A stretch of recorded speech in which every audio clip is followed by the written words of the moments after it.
Welcome back. So today we begin one of the most important application of diode, the rectifiers. So this is where AC first enters into the world of electronics and become an usable DC. So we'll cover here about half wave rectifier, full wave rectifier using center tape and bridge rectifier with waveforms and practical understanding. So let's start. So now here as we see the first diagram represents the half wave rectifier.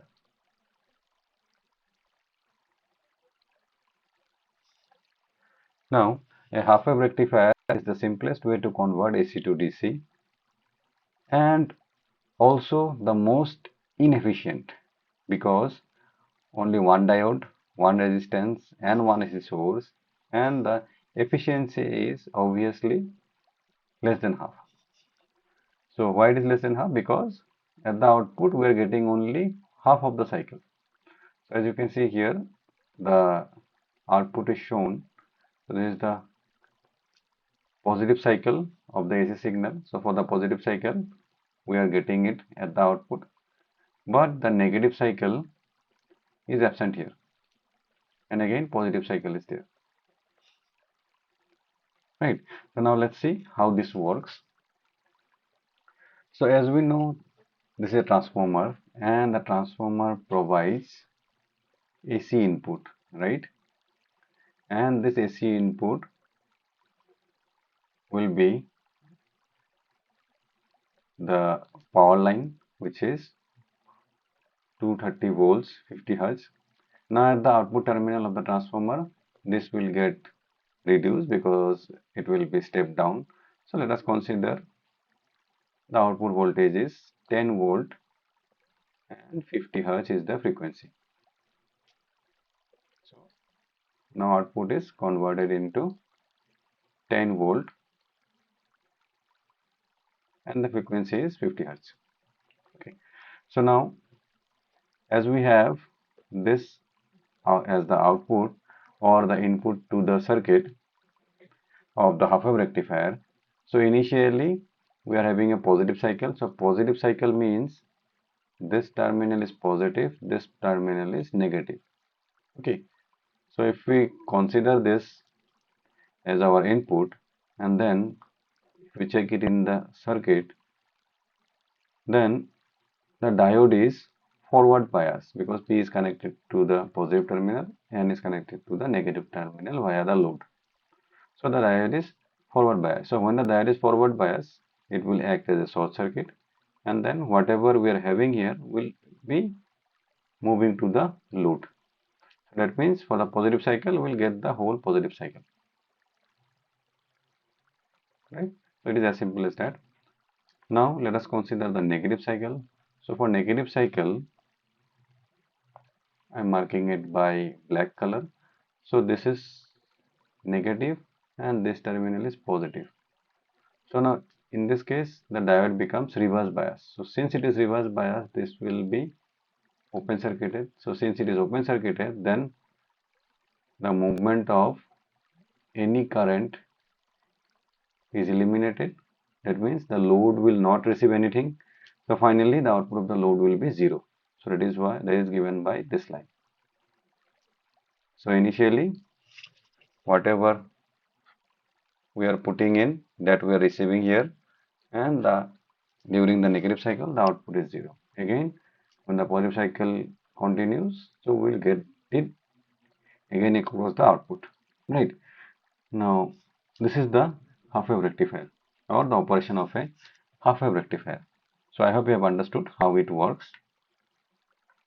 Now if we determine the parameters, so the parameters are given by V max equals to Vm by pi, then IDC current is given by Im by pi, the ripple factor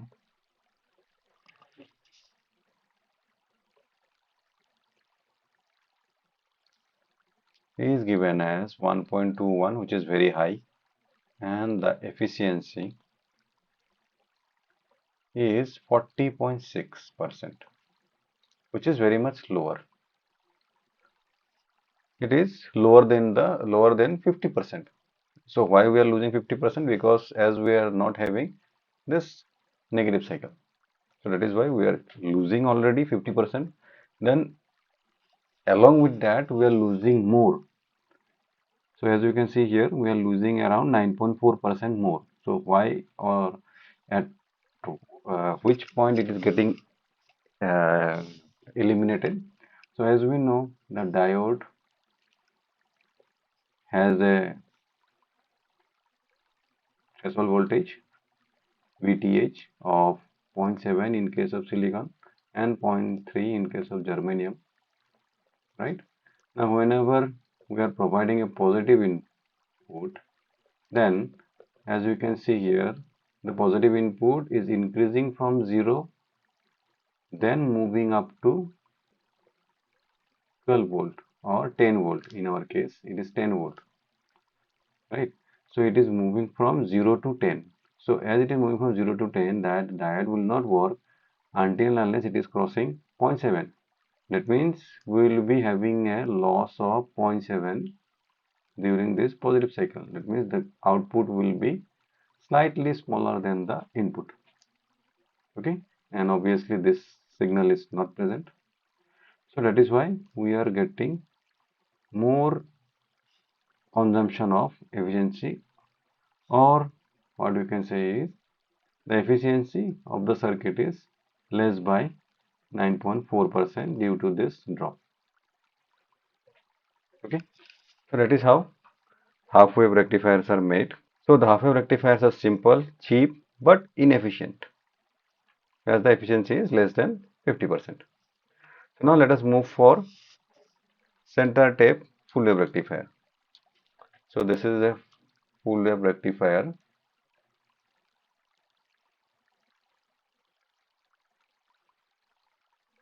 and due to the presence of center tape transformer, also known as center taped. Okay, so full wave rectifier improves everything. That means instead of wasting the negative half cycle, we flip it and we receive all the cycles together across the output. Okay, so now here what we require is we require two diodes and one center tape transformer. So what is center tape transformer? Across the AC we are providing one signal, suppose 230 volt 50 hertz, and across the output similarly as the earlier case we will be receiving 10 volt, but this 10 volt now will be given in two independent signals. That means at the input we are providing one, at the output we are getting two signals.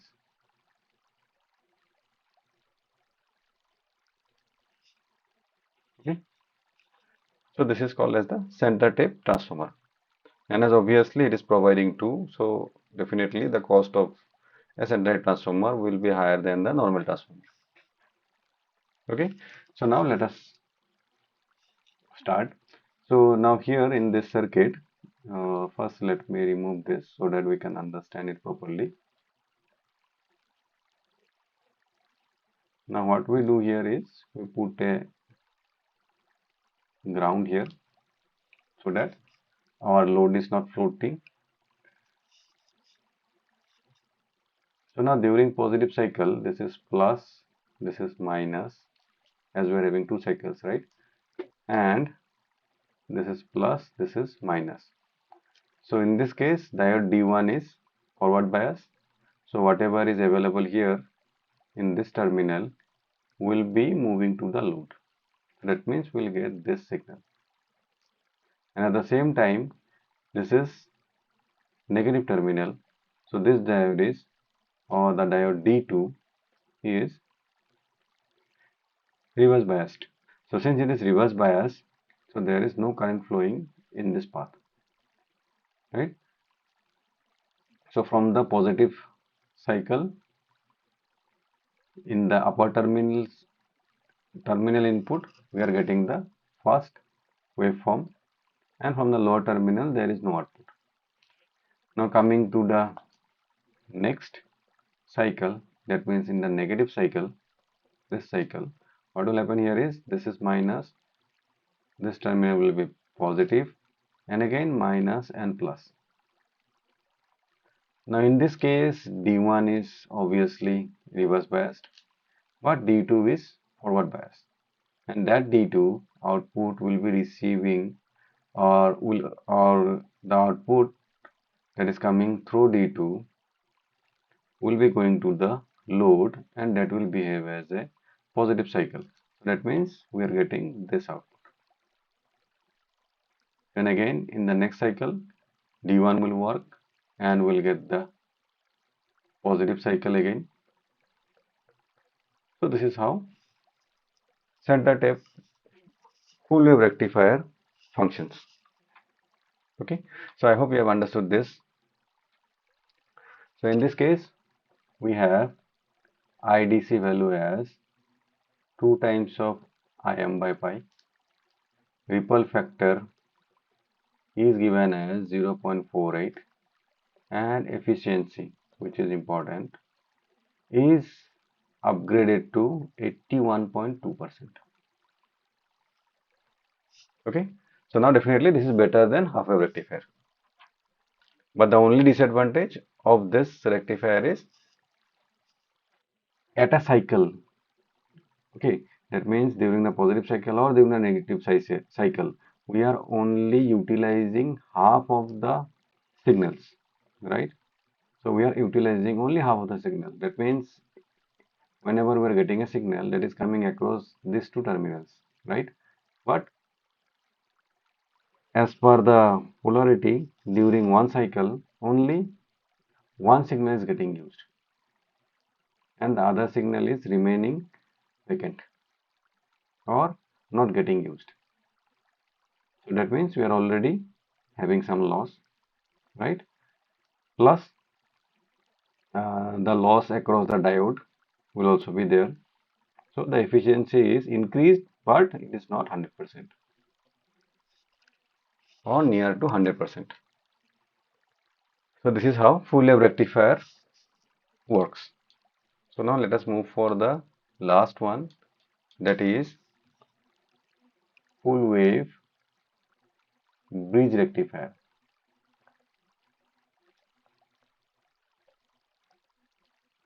Now here if we see, this is a transformer and this is a normal transformer, not a center wave transformer.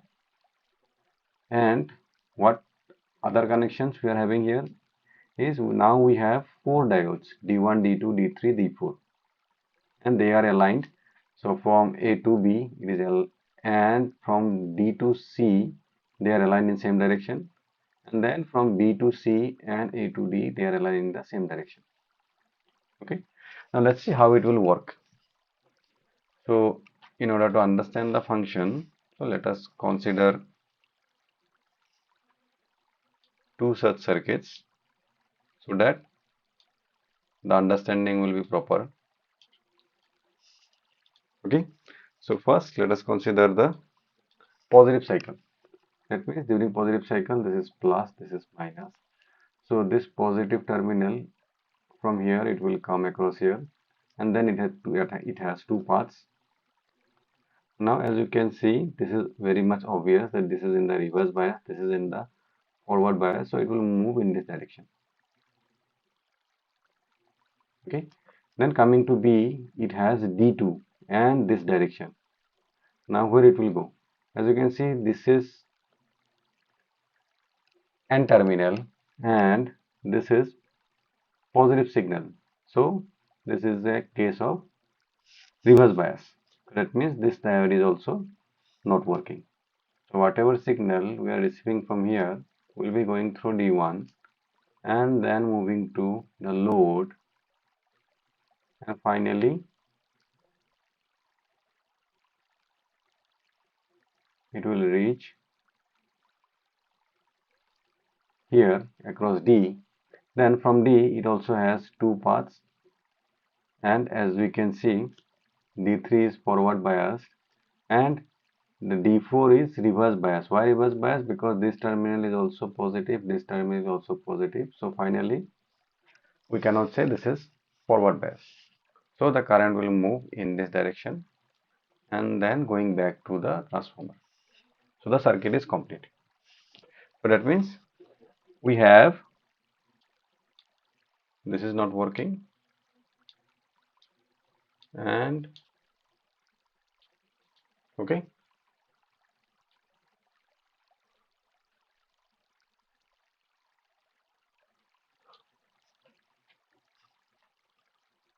So during the positive cycle, the current is moving in this direction and moving towards the transformer. So the cycle is complete, and across the output we are getting the first positive cycle. Okay.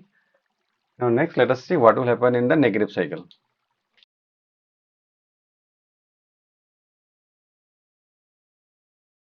So let me put some arrows here for understanding.